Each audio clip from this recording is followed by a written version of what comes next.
We're Nike and Kim, and for the past 4 months we have been living in our van, and today we are going to talk to you about money. Before we started living in our van, we had no idea exactly how much it would cost. So we kind of had an idea, budget estimate, but we're actually pretty far off. Yeah, we were. Money is a bit taboo, but we think it should be talked about a lot more. So today we're going to give you an insight into our personal finances. Our millions of pennies.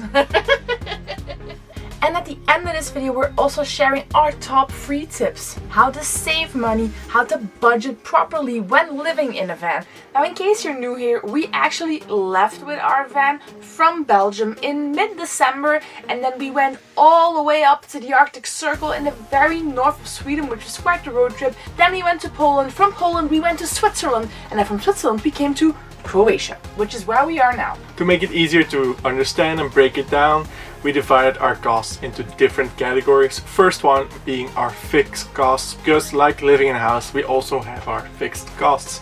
We pay rent, we don't pay rent. Starting with the monthly payment for our van. When we bought the van, we took out a loan to finance part of the purchase and part of the renovations that we did in it afterwards. And right now we pay about 275 euros every month for the loan on our van. On top of that, we pay 100 euros all risk insurance for the van, which includes the liability insurance and also our own risk that if we total the van here or we hit something on the road, it's our own fault. If it gets stolen. That is also covered. Also if it gets stolen or damaged by something. Next we have the health insurance. Health insurance in Belgium is typically free, at least the basic one. We have an extended coverage on that for hospitalization, which costs about 70 euros per month for the both of us. Which is not a lot, actually. I mean, I think that's quite reasonable in Belgium. Probably if you're in the US, could be a lot more. Some countries have everything for free and then everything between. For us here in Europe, especially in Belgium, that's all pretty reasonable, I guess. And then we also have our standard travel insurance. That is not our only travel insurance. We'll come back to that in a bit. Yeah. But we have standard travel insurance, which costs us another 37 euros per month. And then we also pay about 70 euros a month for our phone plans for the both of us. We mainly rely on the one that Nike has, which is an unlimited phone plan by Proximus in Belgium. Really happy with it. And works everywhere in Europe. The EU. Then we come to the more variable parts, which change a bit every month. For this overview, we took the average of the past 4 months. I think that gives a good insight because sometimes we, for example, drove a lot, like in Sweden, where we ended up driving 6,000 kilometers. And then maybe in Switzerland it was a lot less because it's a fairly small and compact country. But the average, I think it's a pretty good insight. We wanted to do this video earlier on in our van journey, but then we thought, well, let's wait a couple of months, because if we only do Sweden and Switzerland, people are gonna think... the most expensive countries in all of Europe. People are gonna think that van life is insanely expensive, which is actually not. So we're pretty happy that we have 2 cheaper countries and 2 more expensive countries to a bit level it out. One of the major costs we have while traveling with our van is gas. We use it to drive around, of course, but also for our diesel heater that we have to heat up the van on the inside, especially in the Arctic Circle where it got up to minus 30 degrees. We need quite a bit of gas. That works down to about 600 euros every month. Which is quite a lot, but like we said, we did a lot of miles. Yeah, we did a lot of miles. It's more than we expected and budgeted for, but also it includes, as I said, all the heating that we needed both in Switzerland and in Sweden, and we ended up driving more than we expected because not all countries are open, so we can't just make an efficient travel plan, so we need to kind of go wherever we can go actually. Then groceries works out to about 730 euros a month, which, I mean, I was making the overview, I was baffled. I looked at the number and I was like, are you freaking kidding me? But then when I broke it down a little bit more in detail, right now we're in Croatia where groceries are very affordable and average out to only 12 euros per day for the 2 of us combined so far. It's very reasonable. On the other hand, the average for Switzerland and Sweden is 28 euros per day, and we went about 1,000 euros per month. 1,000 euros per month. It's even more actually for Switzerland, and we went cheapity peepity on the groceries. Like, we really watched our budget. Yeah, it wasn't like full on cheap like rice and beans. We did splurge occasionally on a bottle of sparkling wine, but that wasn't too expensive. It was like 10 euros. I think we need to save more going forward, but on the other hand, Switzerland was just super expensive. So I think for most people doing van life, it'll probably be a little bit less than that, but Definitely. you might, because if COVID is no longer a thing, you might also spend more in other areas. So then restaurants works out to about 240 euros per month. Yep. That includes mainly some takeout that we did and the food tours that we did in Switzerland, here in Yep. Croatia. Eating out is just one of the things we enjoy most about traveling. So Yeah. whenever it's possible and whenever it's not too expensive, like here in Croatia, for example, the weather was nice, they had some nice wine, terraces outside, we just went for it occasionally. And I think that's not one of the things we can Food's a save big a lot part on. of the culture, so we try to enjoy that. Yeah. Next up, we have tolls plus parking, which works out to about 118 euros per month. Big part of that was the expensive bridges that we had to take going and coming from Sweden. That already was about 300 euros. And then, I mean, just the occasional toll and stuff like that. But biggest part, that was Sweden. Then sightseeing and entertainment works out to a little bit less than 100 euros a month, which probably Very reasonable. it's very reasonable, but it's also because of COVID to some extent, and it probably would be higher if we were to visit all those beautiful places that we went to Definitely. without COVID. That mainly includes small entrance fees to some museums that we did, to the Colosseum, for example, in Pula. You pay entrance fees as well, but especially the cable cars that we took in Switzerland to get Those up to are those really expensive. epic mountain views. That's especially expensive, and that sort of drove up the price a little bit. Then we have the category COVID. We name it that because it's just extra cost that we incurred because there is COVID. Literally stuff that we never would have to pay if there was no COVID. Main two items in there are, first of all, extra insurance that we need because there's lots of rules in Belgium and Europe around traveling at the moment, and our standard travel insurance doesn't cover us, so I had to take out another travel insurance that specializes in, for example, if you're a journalist and you want to go to a country at war, no insurance company will insure you, but we found one that will, and they also insured us Shout for out traveling around now. Shout out to Battleface. This is not sponsored at all, but I think those guys. Gosh, No, we'll this is happily not. sponsor it. But where your country is like, no, you do not go, they will still give you proper insurance, whereas no other company within its right mind would do so. So that's about an extra 150 euros per month that we spent there. And on top of that, we had to do some COVID tests. Last one being in Switzerland to get into Croatia, which was 200 euros for both of us.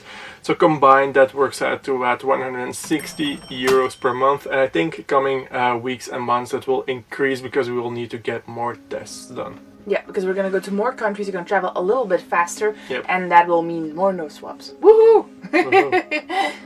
Accommodation works out to about 140 euros a month. Now you might think, accommodation? You live in your car, you sleep in your car, you have your accommodation on your back like a snail moving through the forest. But actually we also...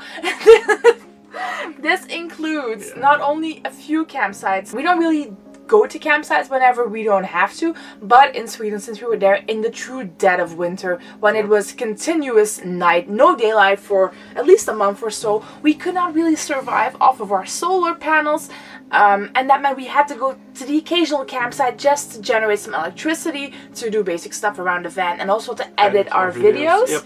It also includes the night that we spent at the Swedish ice hotel. It includes the stay in our cabin that we did in one of our previous videos. So that is what that category is. Next category is miscellaneous, which is about 150 euros per month. It's a bit like a bucket where everything goes that we then can't really place there. It's like when we buy some clothes, when we buy medicine, we get our laundry done, all that kind of stuff there, and that really varies month by month depending on some items that we need. Now, in total, all of this adds up to... Wait, let them think. How much do you think would be a reasonable number? And don't count up the numbers that we just said. What would be a reasonable number for two people to live in a van for a month? Because we're talking monthly averages here. Yep. We'll just wait while you... They're a bit slow. Okay, I'll just tell you because you're taking a long time. In total, that works out to 2,793.36 euros that we spend per month. And to be honest, that amount blows our mind. We actually thought that we would be able to do it on a lot less. We were thinking about something in the range of 2,100 euros, which would work down to about 70 euros per day, which was more or less in line with our travel budget when we were backpacking. Of course, there are some reasons that explain it. Already 150 euros is extra because of COVID that we didn't account for when we left. And on top of that, we did 2 super expensive countries, and that will go down. So on average, maybe we'll still get around that neighborhood. Yeah. And if you look at it by country, it starts to make more sense. But still, I'm quite surprised that it was so much money. It's definitely more. I mean, I think we definitely also did some stuff in terms of miscellaneous, some shopping, clothes that we needed, that we postponed until we started traveling in our van a little bit. But it's more than we thought it would be on average. Which is why it's also especially important that we've come up with a few good tips on how to save money for living in a van. Which we'll get to in a little bit. But I'm actually wondering how much it is by country, because I'm pretty sure there will be very big differences. So let's dive into that. Now, I know we didn't exactly spend 1 month in every country, but if we were to extrapolate the data and to somehow recalculate so that we magically spend 1 month in exactly every country, then we would level out to an average of, per country, 2,300 euros a month for Croatia, which includes already the extra insurance and COVID test that we had to take, so that's about 350. So that would work down to less than 2,000 euros per month, which is even below our budget. Very reasonable. Coming in also at just under 2,000 euros a month is Poland, 1,988 euros per month. Actually quite cheap. But then we come to the big bucks. Switzerland, 2,650 euros per month. And that is not even the most expensive one. Sweden, for some reason, comes out even more expensive, 3,178 euros a month.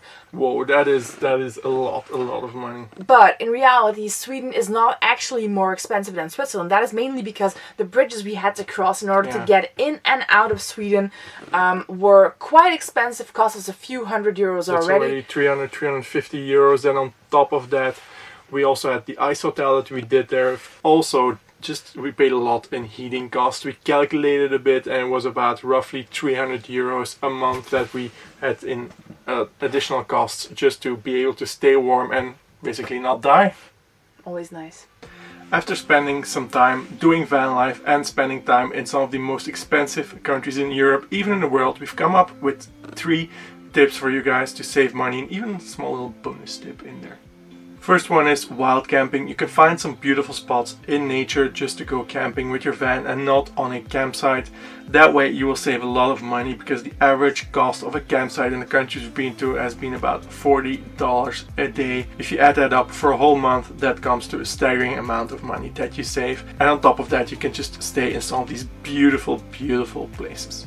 But because we did van life in winter time, we were super happy that we could also charge our household batteries off of the car battery as we were driving. So we hooked it up to the alternator so we could basically generate our own power, even if there was no sun, if there was no solar. Unlimited power. Unlimited power. And that came in handy a ton. Yep. One of the biggest costs is gas and tollways. You don't always have an influence on gas price, especially if you're driving somewhere. But one small tip is that you gas up not on the highways, but in the smaller towns. On highways, it's always a lot more expensive. It can save you up to 10-20% in cost. On top of that, if you take the smaller roads, which typically don't have any toll charges, you'll be saving quite a bit of money, and usually it doesn't even take so much extra time and is more scenic. One of the biggest money savers that you have a lot of control over is your groceries and spend on restaurants. If you cook your own meals and brew your own coffee, you will save a ton of money. Even if you buy some higher end groceries or coffee beans, you'll still come out ahead a lot and be drinking a lot better coffee. If you enjoyed this video, please also make sure to check out one of our favorite van life experiences that we have had so far, the dog sledding in the damn Arctic Circle, which was incredible. We hope you enjoyed it, and we will see you in the next one. Bye bye.